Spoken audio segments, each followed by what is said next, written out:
I would like to invite on stage Mr. Biswajit Das, Head Data Analytics, AI and IoT AWS, Professor Sudeshna Sarkar, Department of Computer Science and Engineering, IIT Kharagpur, Dr. Indranil Mitra, Managing Director, Lead Data Science AI and Generative AI PwC, and Mr. Atul Agarwal, Managing Director, APT Software Avenues Private Limited. Hello. Good afternoon. Great to be here, and we have a very distinguished panel here.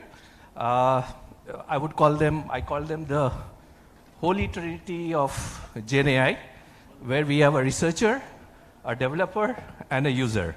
So I hope it'll be an interesting session. Before we start, a quick show of hands on how many of you all have actually used some sort of GenAI tool. Okay, some. And anyone who has actually used it to solve a real-world complex business problem? 1, 2, 3. We'll ask the lady, if you can quickly tell us what problem you solved.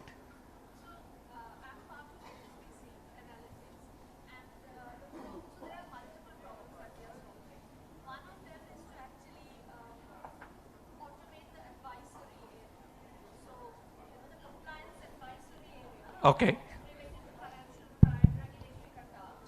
So what we are trying to do is how can we streamline that process using GenAI? Thank you. We'll talk more about this in the end. Okay, let's get started. Let me start by asking each panelist to speak briefly about their work, experience, and interest in GenAI. So, Indranil, maybe we start with you. Yeah. Hi, good evening, everybody. Thank you, NASTEC and NASCOM East for inviting me. So I represent PwC, and as you know, it's part of the big four thing that I speak about, and I lead a practice of the generative AI and advanced analytics.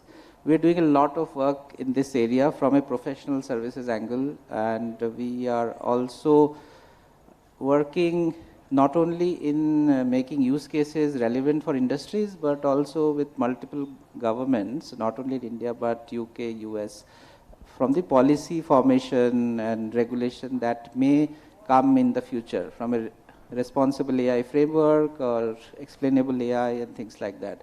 So great to be here. I'm a stellar cast, if I can say, and it will be, I think, interesting for at least me, and hopefully you'll also gain something out of it. Thank you.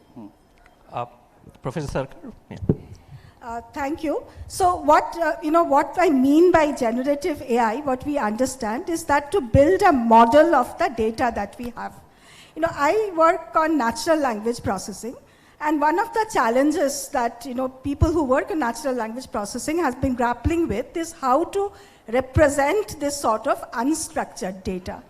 So generative AI and these language models, they provide an excellent way in which the broader knowledge and huge amount of knowledge that the human civilization has spewed up, so that is captured in these models, which make it much more efficient to solve problems in different domains with minimum effort.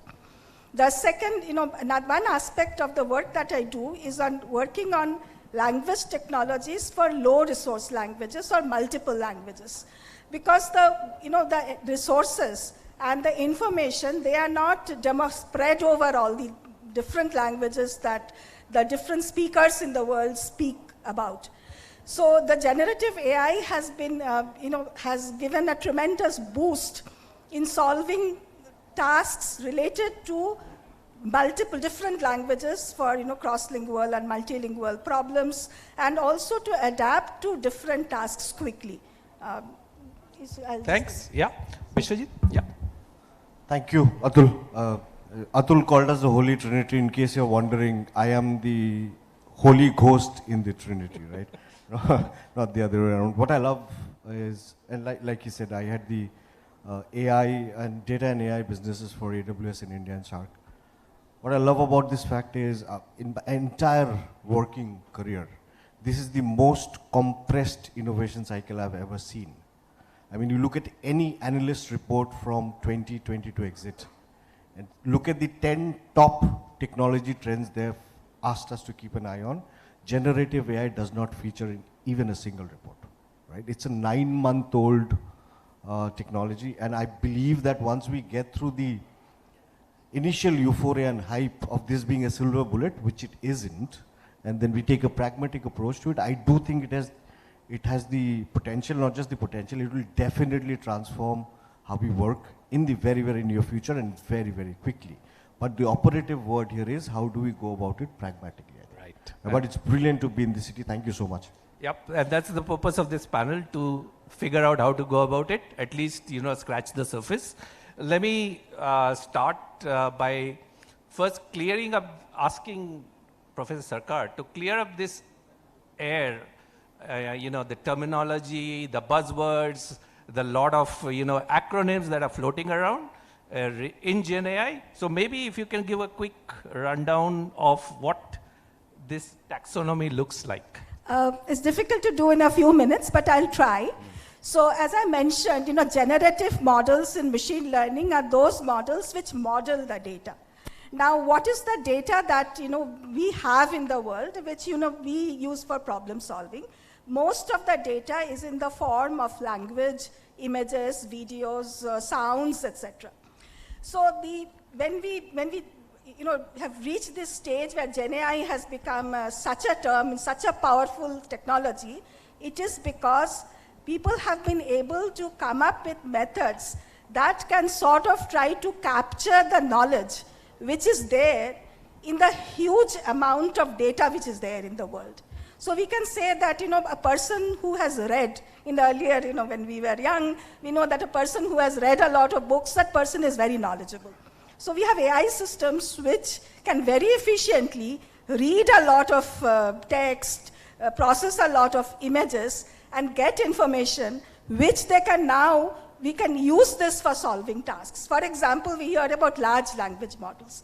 What are large language models? They are trained on huge amount of text corpus, which is available from various sources, including a very simple and useful technology called self-supervised learning, for where you do not need annotated data. And by solving some simple tasks on this huge amount of data into models which have billions and billions of parameters and trained on machines with lots of computing units, spending a lot of energy of the earth, water, energy, what you have, we have these extremely powerful models which bring to them the context which you can now think that this model has general knowledge, and with limited input, like humans can solve, intelligent human with lot of reading, they could solve problems with small amount of instruction. Now these models are able to solve such problems. We also have similar models which work on images, which are able to capture features which are important from images, understand the context of images, and then we have these multimodal models which can work on various different types of modalities. Now, there are certain key technologies which have played an important role. As I said, self-supervised learning is one of the ways one have been able to come up with representations of these unstructured data and the sources of knowledge. And then we have, these transformer models which are used on text and vision, and then we have this variational autoencoder based diffusion models which are used for capturing vision and being able to generate realistic images. We have the systems which can generate, be creative, generate data based on modeling of the data. You can generate an image which looks like a realistic image, but with the context that you can provide. You can condition it on the text. You can want to generate a particular image which is described by what you are saying, or you want to use it for solving problems, they're able to do this. So there are multiple terminologies involved here. Basically, we talk about LLM for large language models. though there are also multimodal things. And we have these models like DALI or Stable Diffusion, which are based on this diffusion models for images. And there are various such things, if there's anything Perfect. more specific. So I hope this sets the stage, in terms of, that GenAI is a bunch of technologies doing a lot of useful things. Most of us have interacted with, say, ChatGPT, Midjourney, DALI, to get a flavor. But there is actually a huge variety of models. And we'll now dig a little bit deeper into how they can be used. So let me start with Indranil to discuss some of the real life use cases that you have come across in your practice. Right. So it's a vast subject, but let's start with something that the lady from HSBC was speaking about, contextualization, summarization. I think a lot of people have started to use this particular, it's a use case in almost every department. You have hundreds and thousands of documents which you need to summarize, and you come up with a new new generation, a document from all those documents. So that is one use case that is getting talked about, and we're doing a lot of POCs around that across different industries. There's this legal angle to this, and there's a contract analysis that you need to do. There was NLP where you can find out a lot of risky compliances that your company needs to adhere to. So now multiple of these things can be done at the same time using generative AI models. There's a product called Harvey, which, why speaking about Harvey? Because we have a global alliance with Harvey for creating specific use cases for the legal domain, if I could say so. A lot of these things, like ma'am was speaking about stable diffusion model, etc., and DALI. So a lot of these ad agencies, and there are mass communication organizations, even the people in the textile industry where a lot of design patterns, etc., required. The new product, new design generation is also becoming very interesting by using these stable diffusion, DALI kind of models. Then there is this multiple use cases in the life sciences and health tech industry. So one of the big things that I think we should maybe speak about it in this AWS thing, what they're doing is drug discovery. Discovering a new molecule, the net new molecule is becoming very, very fast. And there are a lot of SOPs that you need to follow in when you produce a drug, right? The manufacturing process. There's a lot of compliances that needs to be adhered to. There is an FDA regulation in the US, even, in all countries, there is a drug regulatory authority which you have to report back to when you're doing some tests, etc. All these things are getting much more aligned and efficient when people have started to use these kind of technologies like the generative AI, large language models, which are contextualized and fine-tuned towards their industry. There are a lot of captives in India which are health tech captives. They are using these kind of technologies to pilot some very interesting projects, and we are working with many of them. And there are also places where very advanced AI and generative AI are like complementing, supplementing each other, like in the areas of EPC, manufacturing, retail and consumer. You have these bots which don't need to be trained by rules anymore. It is if you just give them access to all this customer complaints, feedbacks, Google reviews, etc., it will start interacting accordingly. We've done multiple of these across. Then I think there's a lot of developers in the room maybe. So code generator is becoming a very, very important aspect which people are looking into. It actually gives you a base code to start with, and it can help augment.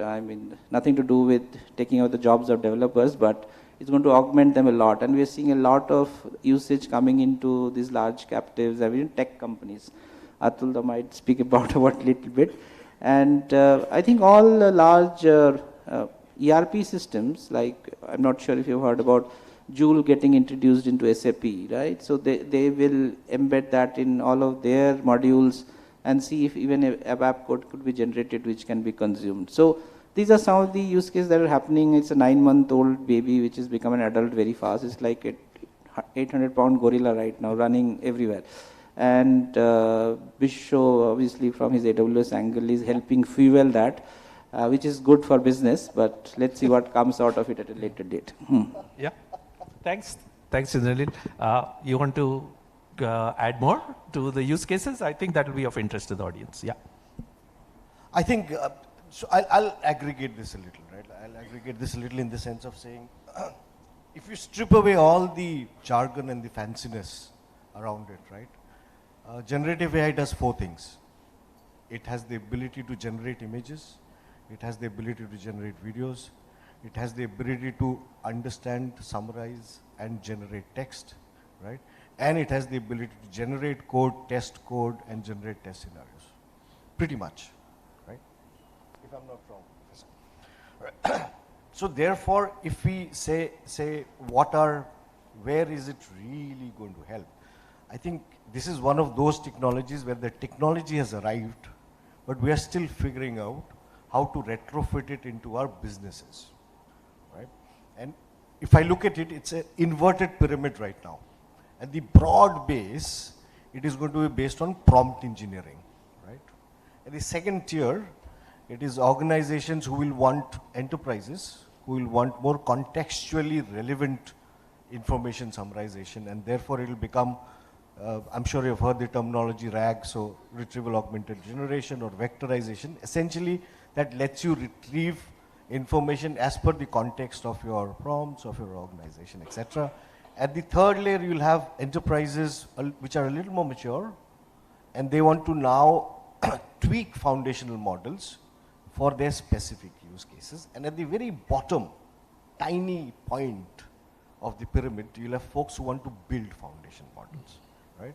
What we have to remember is, whether it is time, effort, or money, it's all inversely proportionate ratio.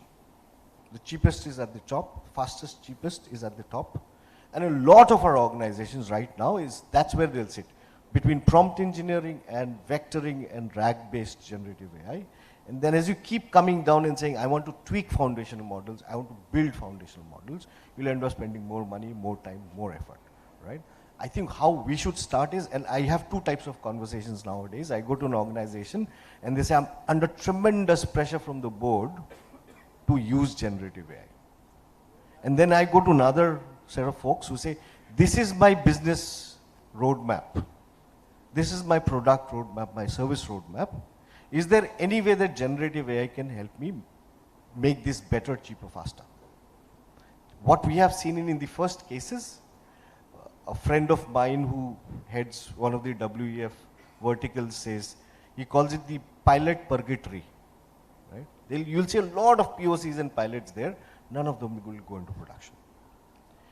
We have seen sustained success with our customers on the second bit.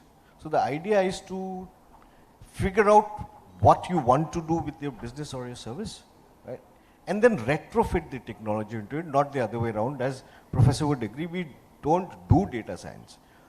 You apply data science, in the commercial sense, you apply data science to a business problem, right? I think that should be the first point, starting point of how we want to use this technology. Yep, perfect. So basically, figure out how you can use Gen AI in your, in your business over the long term. How do you incorporate it into your processes and so on? So maybe back to you. How does one go about building the capability in-house in case you feel it's important for your business? So I think, and I'll break it down into 2 parts. Right? I think it's important to understand why is there suddenly so much interest, right, hype around this technology, right?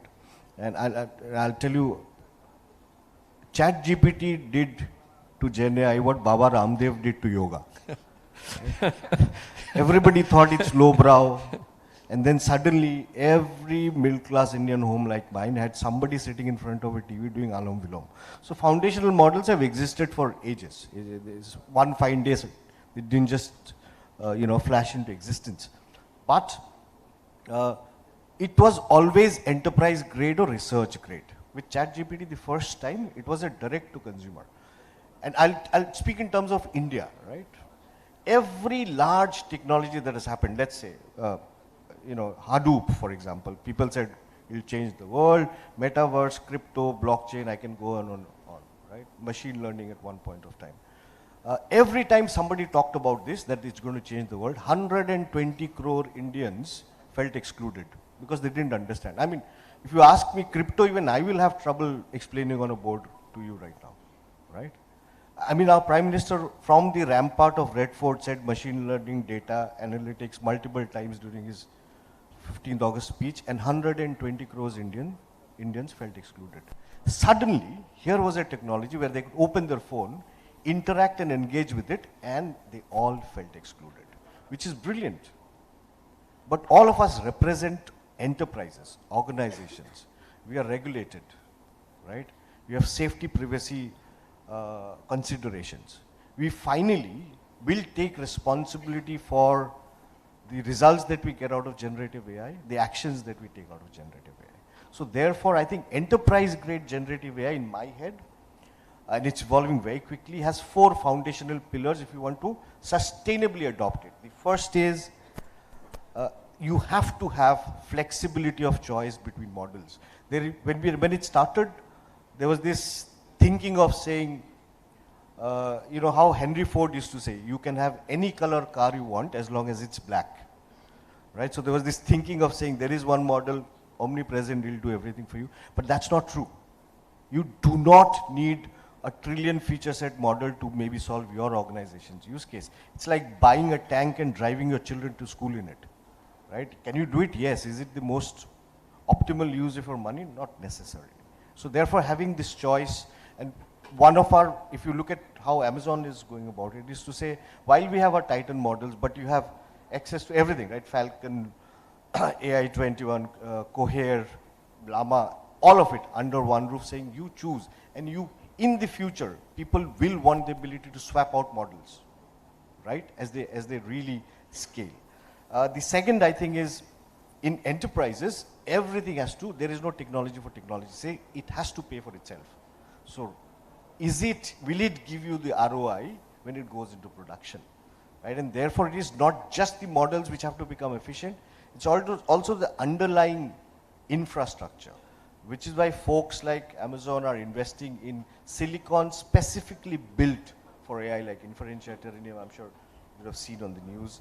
The third is our thinking of skill matrix has to change, right? If 1 year ago you had asked me, I want to run AI, I want to get people in, what sort of skill matrix should I have? I would have said they need to understand statistical modeling, they also need to know coding and programming, right? And they have to understand the business. That balance is, that the 3 dimensions are still there, but the balance has skewed, right? Organizations are trying to abstract away the complexity of writing code in an enterprise scenario, not in a research scenario, right? Abstract away the complexity of writing code, programming, knowing statistical model, right? So therefore, maybe the skill matrix is now changing to say, can you do prompt engineering rather than can you write code? Can you understand how this will impact my business more than anything else? And finally, while I know there's a lot of chatter around regulation, right now we don't, but we will have to be self-regulated. As enterprises, governance, security and privacy considerations, even if we are not regulated, we'll still have to go ahead and do it, which is why one of the first things we took as Amazon when we went into this space was to say, everything that you run will run within your enterprise's ecosystem, right? The model actually will not use your data to train itself. And that, I think, is a very important distinction. And I'm sure you would have seen what's happening on the news in the last 10, 12 days. I think once we keep to these tenets, we figure out what we want to do with the business. It's still a forward call. You're making a judgment call, but you're betting on the future. I think that sort of sets up a foundation to be able to do it. Thanks a lot. So it is possible. I mean, you have to be a little process oriented to bring this disruptive technology into your organizations. Follow the best practices as he is recommended, and it will yield good results. That is for sure. Maybe would you like to, Professor Sarkar, what is the impact on the curriculum? Like, are we training students now in these technologies? How is it impacted, or what is the plan? So actually, from the academic point of view, we always have been, it's not a sudden change. I used to have been teaching natural language processing, for example, for a long time. And every year when I teach, the curriculum goes through some changes to reflect the current technology. So yes, so there are two things. One is the AI, computer, deep learning, NLP, this vision. These curriculums have been evolving. The other more important striking factor is that now these GenAI and other technologies are also impacting different domains, different subjects. So the way one can solve problems, that is also undergoing through some change. So what is very important is to have a way, there are, as Biswajit explained, there's this inverted pyramid. There are only a smaller number of people who are working with how these models are being developed, what are the innovations in the model. That number is very small, but there is a larger number of domains and huge, which can get impacted by the use of this technology. I think that education is also very important. And that type of use case, I think that is where the curriculum also needs to focus on. Yeah, I agree with you, but just to extrapolate a bit and think a little longish term, does it make sense to introduce prompt engineering in the high school curriculum now? It's very difficult to say now. Nowadays people I think AI, etc. have been introduced to schools.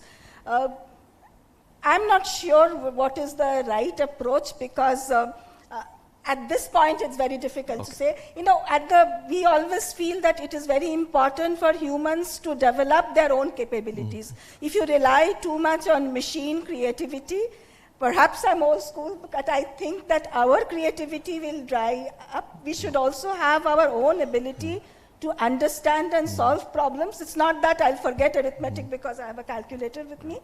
But yeah, I think it's a great tool. They should use it to do bigger things with a smaller amount of effort. And I think the young people are most fluent in technology. They can pick it up just like that. But it is also important for them to develop the human skills and creativity and not rely on ChatGPT to write your school projects. Can I just add to this? Right? I'm saying, any which ways, most of the time it's students who are teaching us, but I absolutely agree with her. Number one, for two reasons. Number one, I think the whole intent of people who are working in this area is that prompt engineering goes away at some point of time and you just converse with the machine. So that's number one. But very honestly, for a successful data professional in the future, I think the most important bit would be to experience life first. Because that's where you get experiences and figure out how do you apply all of this. Because technologies will keep changing, right? So I think we should just let children be children, not necessarily force all of these technologies on them. Because if you ask me, what will they be doing 10 years down the line? And if I say I know, I am naive at best and arrogant at worst. Right. Thanks. Indranil, you would like to add on the capability part? I mean, you must be facing this on a regular basis. How do you hire? How do you train? What HR practices do you all follow? If you could talk a bit. I mean, everybody is a data scientist these days. So, but internally, from a professional services point of view, we have a global training program, and we have training programs for different sets of people in a consulting firm. We have developers, we have implementers, we have people who go and talk to clients, we have delivery teams. So all of them have been given certain modules to go through. It was in AI, now it's generative AI, it's much more intensive, and prompt engineering from a code generation perspective, we are still trying out. But from a market perspective, that there are people who are doing a lot of courses in data science, etc. This is not a specific course on GenAI, but I think AWS is one, and Google has one, Microsoft has a stack of courses, and Udemy, Coursera. But I think the speed at which it is changing, and what will be tomorrow that we don't know, but I think to grasp this things, the basic tenets of understanding data science will always be there. So it's a large language model, how do you fine tune it, or those are one set of people, and maybe the other set which is emerging and we're training our people there is the prompt part of it. More intelligently you can speak to a model contextualized for a sector, better answers maybe you can generate. So, and upskilling inside the organization globally, I think we are spending a lot of money. I don't know if you've seen or follow PwC, but it's a 1 billion thing that we are spending on internal skilling of more than 250,000 people across the globe and across the various strata.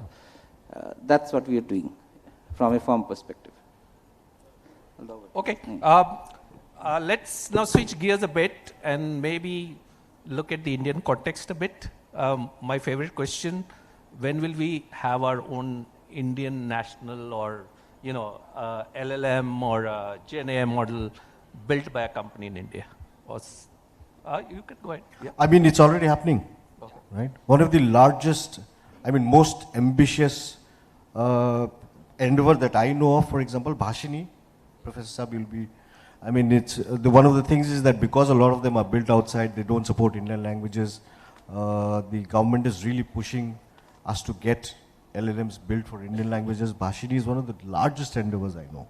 Right? There's a massive push in the country to be able to do that. But you'll also, for example, there are smaller folks so I don't know if you've heard of a company called Rephrase.ai. They just got acquired by Adobe, I think, last week. Right? Brilliant video modeling from scratch, a foundational model on video generation from scratch, right? But we don't hear about a lot of them. But I do think that there's great work happening in the country. It's very encouraging when you see it. Indranil? Yeah, I think Vishal rightly said. So even there is a high-powered committee under the principal scientific advisor in the PMO who are thinking of developing this national LLM, as to call it, which can cater to multiple areas of the government and have better citizen services. That's what they're planning to do, and I think there's a lot of big tech companies they're consulting with to come up with this. AWS is one of them, and Bhashini is one of the first of that kind which has come out in the market. Your language, your queries, either you hear it or you get to see it. I think that's a big thing that's happening. It has its glitches, but I think it's coming of age. Okay. And there's a talk about the AI stack also, if you can touch briefly on that, national AI stack. Yeah, we have this digital framework that is there from the government, and there is this AI stack. I think NASSCOM itself has brought out the responsible AI white paper, which is in place. It's still evolving. But I think AI stack will now get, it will get eclipsed by the GenAI thing that's happening. So maybe they'll get combined together in the future. So there are certain committees which are working towards it. There are a lot of chambers working together with large corporates and even big tech to come up with certain plans around it. Yeah. Finally, Professor Sarkar, educational institutions like IITs, are they also working collaboratively with the government or other agencies to help build something? Yes, I think educational institutions, there are governments through different different ministries, and now the National Research Foundation, they set up these RFPs which focus on the most important technologies. So a lot of projects which were more free earlier, they are being, the government is prioritizing the sort of, and in a lot of these projects, AI has a very important role in AI, and the use of our government focus strategy on AI is to focus on many socially important sectors also. So there are a lot of RFPs which involve the use of AI solutions for different sectors, and IITs, large-scale projects with different government institutions, also with some private companies. So yeah, educational institutions, I think there's a big push to work with companies. There's a lot of interest among the students. Okay, thanks. We have, I think, 5 minutes left for this session. Maybe we talk about some of the other business use cases that folks in the audience mentioned. Yeah, please. Real world use cases, if you can talk about them. Yeah. So we work in two domains. One is digital content creation, marketing and all. And as Mr. Biswajit Das already said, we are using content generating tool like Copymatic 5 years back, 4-5 years we are using. So ChatGPT is the free version of that. And there are a lot of AI tools we are using. And we have a development unit also. We have developed a corporate business analysis software for a USA client. So at the end of the software, there is a report. So in this report, the client is showing few bullet points, suggestions. So they want to increase the content size. So we simply integrated ChatGPT. We are pushing some content along in sub data, and we are getting a page long bullet points as a suggestion. Okay. So it was fine. Thanks. Anybody else want to talk about? Yeah, please. This is not really a use case. I'm just. Yeah. Hello. So, and I'm not a GenAI expert. My expertise is more on data modernization, data management. So essentially what I understand is LLMs would have a lot of PII data. So how do you really see, and obviously that would be a serious concern in terms of data privacy. So how do you see GenAI being adopted to resolve really business critical problems which would involve PII data, or say for example contractual data, and there can be many other examples. Biswajit, do you want to take? Yeah. He just threw me under the bus, right? Biswajit. Okay. So I'm sorry, I didn't get your name. Soumya, hi. I'll give you our point of view, the Amazon point of view on this, right? I think one of the distinct things to remember is how we are approaching it is, while the models themselves are trained on internet scale data, right? But when you use them, whether as an API or an agent, it is used within your organization's VPC. What that essentially means is the data that it's working on does not go out of your organization's boundary. That's rule 0 for us. We call security and privacy job 0. I mean, that's how you start any product at Amazon, right? So therefore it continues to remain. Why it can manage to still do it is because it's been trained on data which is multifolds of what you would get within an organization. Is the model still training on your data and sending that information back? No. So in your case, because you said you work with data modernization, it is the same way as you would treat, say for example, a BI sort of a project, right? There is still PII data there, but it's still remaining within your VPC, as long as that's how you want it. And I think that's the only way that you can do it in enterprise grade, right? Thanks. Any other questions or any other comments, use cases from the audience? Yes, please.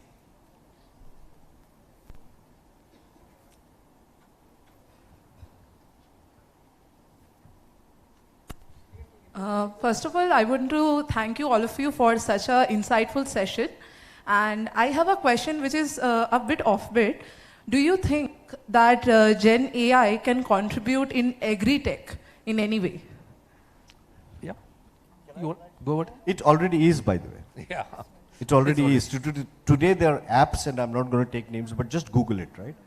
There are apps which allows a farmer on a non-smartphone in his language or her language to actually ask a query on, it could be pesticide farm practices, I don't know, whatever, and it gives them an answer back in their language. And this is happening in India as we speak, and there are multiple agri-tech startups which are working on this, right? There is also work which is happening on training them on magnitudes of images, of crop images, to see what sort of treatment do you want to give a crop? Is it healthy, is it not healthy, and so on and so forth, right? So it's absolutely already happening. A lot. You'll be very pleasantly surprised the amount of technical muscle that is getting thrown on agri-tech in this country. Indranil, I think you have some. Oh no, Vishnu spoke about it. I think disease detection is being driven largely by these things, and there are a lot of organizations who are working towards it. And the one that you spoke about, non-smartphone, I think that's a revolution that's coming, and it's already there. People are using it at a very large scale, be it Rajasthan, Odisha, I mean in the southern states. A lot of people have got access to very important data which they did not have prior to, because they couldn't understand those government regulations or policies that give them a lot of facilities. That's happening now. And I think that's a great step towards having, I mean, just before this discussion, I mean, he also mentioned that 1.2 other billion people are not getting access to technology, and I think that's one of the biggest examples where technology is now being accessed by normal users. Yep. Yes, please, ma'am. So, we can take the remaining questions offline. Last question? Okay, sure. Last question then. Yep.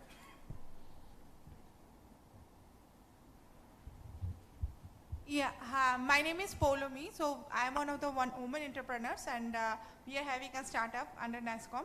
My question is, for implementing GenAI use cases, what is the role of private 5G?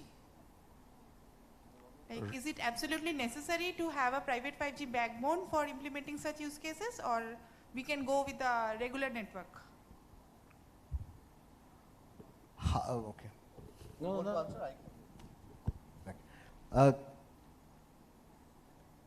I'm trying to find a nice way to say this. I'm not really known as a politically correct person. In Hindi, I always say, button छीनने के लिए तलवार की जरूरत नहीं होती है, right? You can do GenAI out of your phone, which is on a mobility network right now, as an individual, right? Private 5G has a different utilization altogether. It's used for a different purpose. And if as an organization, that's the necessity. And in GenAI, it shouldn't be, right? Because GenAI is almost doing nothing at the edge, right? Which is where you want private 5G, it's within a compound, it's within a factory, etc., etc. So there is no correlation, right? If as an organization you want to do all your workloads within a private 5G network, good enough. If you don't, doesn't matter. As an application, GenAI, like, if I would like to have an industrial automation use case, for that private 5G might be required, but for general GenAI use cases, like we can for have any GenAI network. use cases, Okay. GenAI doesn't care what the network is. What the network is. If Okay. the organization cares about it, Okay. then it's applicable for all applications, right? Got it. Thank you so much. Before we go, I just wanted to ask, I know we're not taking questions, but Shayan, you made me travel all the way here. I'll take the liberty of asking everybody. He's not well either. So, which is why I'm not thinking at my best. But tell me something. How many of you, hand on heart, think that GenAI is still at citizen scale, my citizen scale, is still a distant dream? That it'll take a while. Maybe we believe in it, but it'll take a while for all of us to be really hands-on, use it. How many of you think it's a distant dream? Hand on heart, raise of hands. Okay. few. So I'm just saying that this is binary, right? Either you think or you don't think. So everybody who didn't raise their hands thinks it's not, it's here and now, right? Why? If I do ask you, prove me that it's here and now. For everybody who didn't raise their hands, will you be able to prove it to me? It's not the same as asking ChatGPT to build a summary, give me an article. That technology existed, right? For everybody who says this is a distant dream, I will ask you something. Tell them to go type on any browser party rock, singular. Not party rocks, party rock. It'll take you to a web page where you don't need an account, you can just sign in with your Google or Facebook or whatever, right? It'll say, tell me in English an app that you want to develop. And yesterday I was keynoting somewhere, I did this on stage. So I crowdsourced an application that they want, because everybody knows I'm a bartender. They pretty much said, let's do something, food and beverage. Somebody said, okay, if I open my fridge and I tell you what are the ingredients in the fridge, give me 3 recipes, give me the nutritional value, give me some pictures of what the dish will look like. And that's exactly what we wrote. We said, build an application where I give you the ingredients in the fridge, right? Give me 3 recipes, blah, blah, blah, etc., etc. and we published it, right? And then you can actually share this with other people to do it. There was a lady in the audience who has a 9-year-old child who goes to, I'm guessing, class 3. Sitting there in the room, she built an app which was like a tutorial app for the child where you put in any of those school subject topics, and I don't know what kids are learning in class 3 nowadays, but you put that in, it actually tells you, here are the summary points, here is what he or she should be focusing on, etc., etc. And I would really urge you to try this. 5 minutes when you're in an elevator, I don't know, in the bathroom, scroll through, do that. It will give you belief that this is here and now. Yeah. More than the hype of people talking about it on stage. It's actually in your pockets. I think we are run out of time. The panelists are available for offline discussions. Thank you, panelists, for your insights. Thank you, audience, for being patient. And just one thought for you all. Please, I know all of you all have a lot of OTT accounts. Just close one of them and subscribe to either ChatGPT or Midjourney. You'll benefit from it. Okay, thank you. Thank you, thanks so Thank much. you, speakers, for the wonderful panel. And GenAI is definitely a topic that will keep on going. The discussions will keep on rolling. And Requesting Ms. Shoma Banerjee, co-founder and CEO of Business Brio. Ma'am, please come onto the stage and hand over the token of the mementos.